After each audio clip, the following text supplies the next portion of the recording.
Welcome to వార్త. నేను దేవా.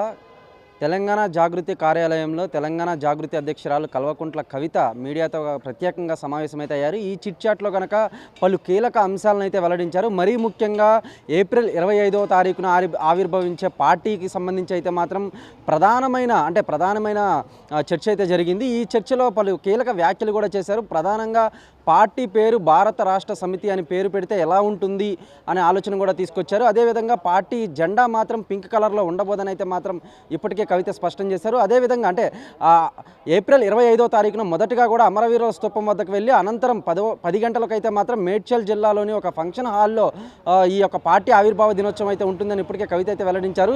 అదేవిధంగా ప్రధానంగా మనం చూసుకున్నట్లయితే పార్టీ రిజిస్ట్రేషన్ కోసం ఇప్పటికే ఒక ప్రత్యేకమైన టీం కూడా పనిచేస్తుందని అయితే మాత్రం కవిత చెప్పుకొచ్చారు. అదేవిధంగా మొత్తం మీద కనుక మనం చూసుకున్నట్లయితే మహారాష్ట్రలో ప్రచారం చేసి కాంగ్రెస్ను ఓడించాడు రేవంత్ రెడ్డి. ఇప్పుడు కేరళలో కూడా అదే జరుగుతుందని అయితే మాత్రం జోస్యం చెప్పుకొచ్చారు. ప్రధానంగా కూడా ఫీజు రియంబర్స్మెంట్కి సంబంధించి అయితేనేమి, అలాగే తెలంగాణ ఉద్యమకారులకు సంబంధించి అయితేనేమి, వీటన్నిటికీ కూడా పలు కీలకమైన వ్యాఖ్యలు అయితే చేశారు. మరీ ముఖ్యంగా అటువైపు 6 గ్యారంటీల అమలులో తెలంగాణలో ఇప్పటికే ప్రజల నుంచి అయితే మాత్రం వ్యతిరేకత వస్తుందని ఈ అంశాన్నే పార్టీ ఆవిర్భావం రోజైతే మాత్రం కీలకంగా చెప్పుకొస్తామని అయితే చెప్పుకొచ్చారు. అదేవిధంగా జయశంకర్ సార్ సిద్ధాంతాల ప్రకారమే పార్టీ ముందుకు వెళ్తుందని, పార్టీ ఆవిర్భావం తర్వాత కూడా ప్రజల్లోనే అదవరికి జరిగినట్లుగానే జనంబాట జాగృతి కార్యక్రమం అయితేనేమి నిరంతరం కూడా గ్రౌండ్ లెవెల్లో పనిచేస్తానని అయితే మాత్రం తెలంగాణ జాగృతి అధ్యక్షురాలు కవిత అయితే చిట్చాట్లో చెప్పుకొచ్చారు. అదేవిధంగా డిఎస్పీ విశారదన్ మహారాజ్తో కలిసి పనిచేస్తామని, తమ ప్రధానమైన శత్రువు అయితే మాత్రం కాంగ్రెస్ పార్టీ అని అయితే మాత్రం కవిత అయితే స్పష్టం చేశారు.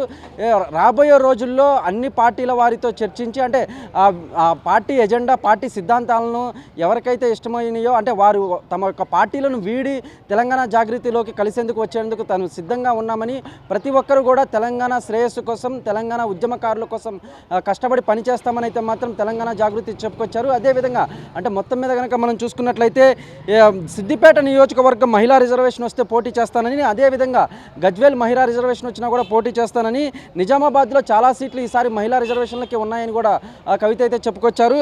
అదేవిధంగా కేసీఆర్ కష్టపడితే టీఆర్ఎస్ పార్టీ అధికారంలోకి వచ్చిందని, తాను కూడా కేసీఆర్ను ఒక స్ఫూర్తి కింద తీసుకొని కూడా కష్టపడతానని అయితే మాత్రం కీలక వ్యాఖ్యలు చేశారు. రాబోయే రోజుల్లో లిక్కర్ కేసు కొట్టేయటం తనకు ప్రకృతి ఆశీర్వదించడం వంటి లాంటిదేనని, అదేవిధంగా హార్డ్ వర్క్లో టీడీపీ అధినేత చంద్రబాబును కూడా ప్రశంసించారు. మొత్తం మీద కనుక మనం చూసుకున్నట్లయితే ఏప్రిల్ 25వ తారీఖున రాజకీయాల్లో ఒక ప్రతిష్టాత్మకమైన రోజనే చెప్పాలి.